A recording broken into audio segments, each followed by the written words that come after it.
প্রাক্তন মুখ্যমন্ত্রীর ভাই বা দাদারা রয়েছেন বা তাদের ঘনিষ্ঠরা রয়েছে বিভিন্ন সেক্টরগুলোতে, সেগুলো বিষয়ে কি আপনারা কোনো কথা বলছেন, বা মানে এই মুহূর্তে সেগুলো থাকবে বা বডিটা ভেঙে দেওয়া হবে? না, একেবারেই আমরা তো বারংবার বলছি, আমরা কোনো নির্দিষ্ট পরিবারের কথা বলছি না, তবে একটা কথাই বলবো যে পরিবারতন্ত্র বা নেপোটিজম আমরা স্পোর্টস সেক্টরে কোনোভাবে বরদাস্ত করব না।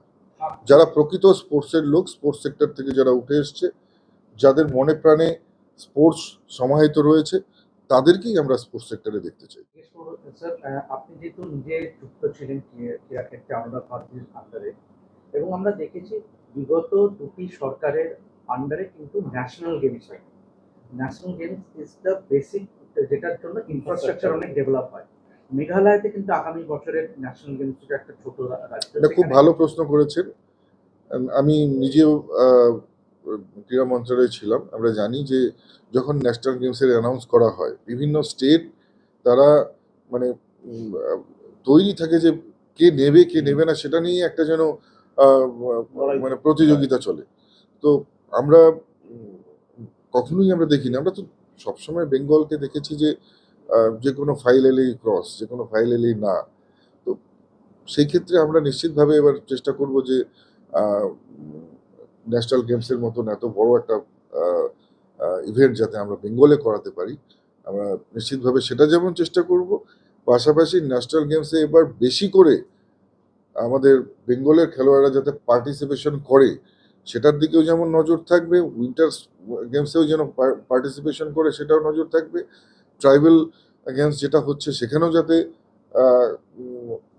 আমাদের পার্টিসিপেশন বেশি করে থাকে সেটাও আমরা লক্ষ্য। যে আপনার কথার উত্তর দিতে গিয়েই বলবো যে স্বপ্না বর্মনের মতন খেলোয়াড় অ্যাথলিট, তাকেও কিন্তু পশ্চিমবঙ্গ থেকে সেরকমভাবে সাপোর্ট করা হয়নি, যদিও স্থায়ী থেকে সব ধরনের সাপোর্ট তাকে করা হতো, কিন্তু পশ্চিমবঙ্গের ক্ষেত্রে থেকে সরকারের পক্ষ থেকে কোনো রকমের সাপোর্ট তো দূরের কথা, সেই সময় তার কথা শুনবারও লোক ছিল না, যে কারণে তাকে বাধ্য হয়ে মধ্যপ্রদেশের মতন স্টেটের হয়ে খেলতে হয়েছিল। এ কথা নিশ্চয়ই আপনাদের অজানা নয়। তো স্বাভাবিকভাবেই বলবো, পজিটিভ মেন্টালিটি নিয়ে স্পোর্টস সেক্টরে আসবেন, কোনো রকমের রাজনৈতিক চিন্তা ভাবনা এর মধ্যে থাকবে না। মনে রাখবেন, স্পোর্টস এমন একটা জিনিস যেখানে রাজনীতির ঊর্ধ্বে এসে আমাদের প্রত্যেককে কাজ করতে হবে। স্যার একটা প্রশ্ন, ওই আপনার ইনস্টিটিউট আপনি আসার আগে আগের সরকারে মেসি কাণ্ড ঘটেছে, আপনি জানেন যে সে বিষয় আপনি আসার পর ইতিমধ্যে বৈঠক করলেন, এই ফাইল বা সেই বিষয়ে তদন্ত করবেন, কি করা হবে? দেখুন, নিশ্চিতভাবে মেসি কাণ্ডের এটা আমাদের প্রত্যেকের জন্য দুঃখজনক। আমি ফাইল চেয়েছি, ফাইল দেখব এবং পরবর্তী সময় বোর্ড মিটিং হবে এবং প্রয়োজন হলে মাননীয় মুখ্যমন্ত্রীর সঙ্গে কথা বলে এর পরবর্তী সিদ্ধান্ত কি হবে আমরা নিশ্চিতভাবে আপনাদেরকে জানাবো। এখানে একটি প্রশ্ন দাদা, যেখানে দাঁড়িয়ে বলা হচ্ছে যে আপনার মেসি কাণ্ডের পর বহু মানুষের আবেগ কান্নাকাটি হয়েছিল, কোটি কোটি টাকা খরচ করে মানুষ টিকিট কেটেছিলেন, মামলাও চলছে, টিকিটের টাকা ফেরত দেওয়ার বিষয়ে বারবার অনেকেই দাবি করছেন, ফ্যানেরা তাদের মূল দাবি ছিল এত টাকা খরচ করে মেসিকে না দেখে অরূপ বিশ্বাসকে দেখলাম। আপনি নতুন মন্ত্রী, নতুন দায়িত্বে এসছেন, যদি তদন্ত আবার হয়, কোথাও গিয়ে ফ্যানেদের টাকা ফেরানোর দিকটাও একটু ভেবে দেখে বিবেচনায় রাখবেন। দেখুন, এর আগের সরকার প্রত্যেকটা ক্ষেত্রে সাবোটেজ করে গেছে, ক্রীড়া ক্ষেত্রে সাবোটেজ করেছে, ল অ্যান্ড অর্ডার গত 15 বছর ধরে কিছুই বাংলায় ছিল না। আমরা দেখেছি চিট ফান্ডের ক্ষেত্রে বাঙালিদের কিভাবে লুটে নেওয়া হয়েছে। এরা যা ক্ষতি করে গেছে, সে ক্ষতি 3বার সরকারে এলেও সেই ক্ষতি পূরণ করা সম্ভব নয়। কিন্তু আমরা চাই ডেভেলপমেন্ট, আমরা চাই প্রগতি, প্রত্যেকটা সেক্টরের যাতে উন্নয়ন হয়। এবং নিশ্চিতভাবে মাননীয় মুখ্যমন্ত্রী শুভেন্দু অধিকারীর সাথে কথা বলে আমরা আগামী দিনে এমন কোনো ব্যবস্থা গ্রহণ করব বা এমন কোনো ধরনের এখানে ম্যাচ করানো হবে এই কলকাতার বুকে, যেটার ফলে হয়তো মেসি কাণ্ডের দুঃখ অনেকটাই মানুষের মন থেকে মুছে যাবে। যেটা প্রশ্ন করলে, এই যারা টিকিট কেটেছিলেন দেখবেন, এই টিকিটের দাম কি ফেরানো হবে, কোনোভাবে উদ্যোগ নেবে এই সরকার? এবং এর সাথে একটু জুড়ে দিচ্ছি, ঘটনার দিনে যখন ওরকম মানে ক্যাটাস্ট্রফিক সিচুয়েশন ছিল, তখন এডিজি আইন শৃঙ্খলা প্রথম সাংবাদিক সম্মেলনে বলেছিলেন যে টিকিটের দাম ফেরানো হবে। হ্যাঁ, ঘোষিতভাবে বলা হয়েছিল সরকারিভাবে যে রিফান্ড হবে। দেখুন, এটা একটা সিদ্ধান্তের বিষয় আছে, সেটা আমরা বোর্ড মিটিং করব, তারপরে সিদ্ধান্তের বিষয় আছে। যারা যে সংস্থা যারা টিকিট বিক্রি করেছিল বা যে সংস্থার মাধ্যমে করা হয়েছিল, আমরা বিষয়টিকে একদম তদন্ত একটা আমাদের নিশ্চিতভাবে হবে এবং তার পরবর্তীতে এই সিদ্ধান্তগুলো। পশ্চিমবঙ্গ হচ্ছে ফুটবল দেশের ফুটবলের আঁতুড়ঘর ছিল একটা সময়, আমরা সময়ের সঙ্গে দেখেছি হয়ে গেছে কে ওয়াইসি। এই যে পশ্চিমবঙ্গের ফুটবলটাকে যে পুনরুজ্জীবিত করা, বা এটা হচ্ছে গরিব, ক্রিকেট তো অনেক খরচা হয়, ফুটবল হচ্ছে গরিব মানুষের খেলা এবং সবচেয়ে জনপ্রিয়। এই নিয়ে আপনারা আলাদা কিছু ভাবনা চিন্তা করবেন? মানে আপনি কি আইএফএ সঙ্গে বসবেন বা ইস্টবেঙ্গল মহামেডান ক্লাব এদের সঙ্গে কি বসবেন? দেখুন, নিশ্চিতভাবে ফুটবল একটা বাঙালির আবেগ এবং আমরা মানুষের আবেগের বাইরে নই।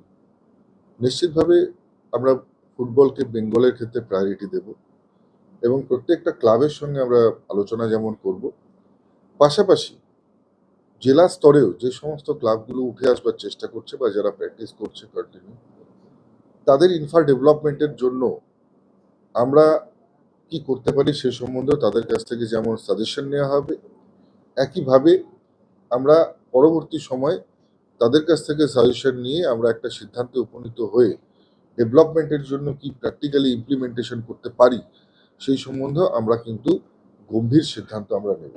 আপনি সুবিধাটার কথা বলেছেন রাজনীতি মুক্ত হবে খেলা, তাহলে কি এবার দিয়ে কোনো ক্লাবে বা রাজ্য স্তরে যে জেলায় যে যে মানে সংগঠনগুলো আছে সেখানে কি রাজনীতির কোনো লোকেরা দেখা যাবে না?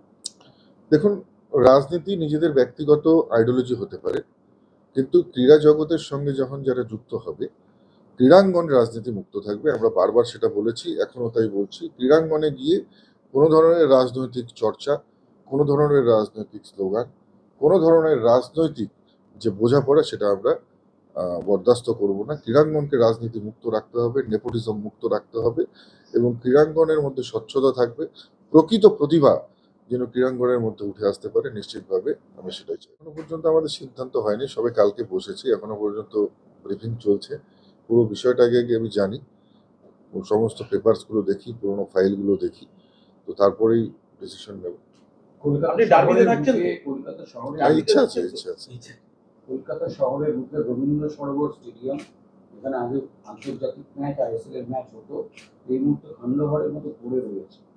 সেটা আবার ঠিকঠাক করে সেটাকে আবার খেলাধুলার জায়গায় ফিরিয়ে নেওয়ার জন্য কোনো পরিকল্পনা? সিটিতে ওটা হ্যাঁ, রয়েছে। পার্টিকুলার এরকম ভাবে এখন পর্যন্ত তো মানে আহ, সবগুলোকে আমরা ইয়ে করতে পারিনি, মানে কার কি ইনফ্রাস্ট্রাকচার রয়েছে আমরা জানতে পারিনি।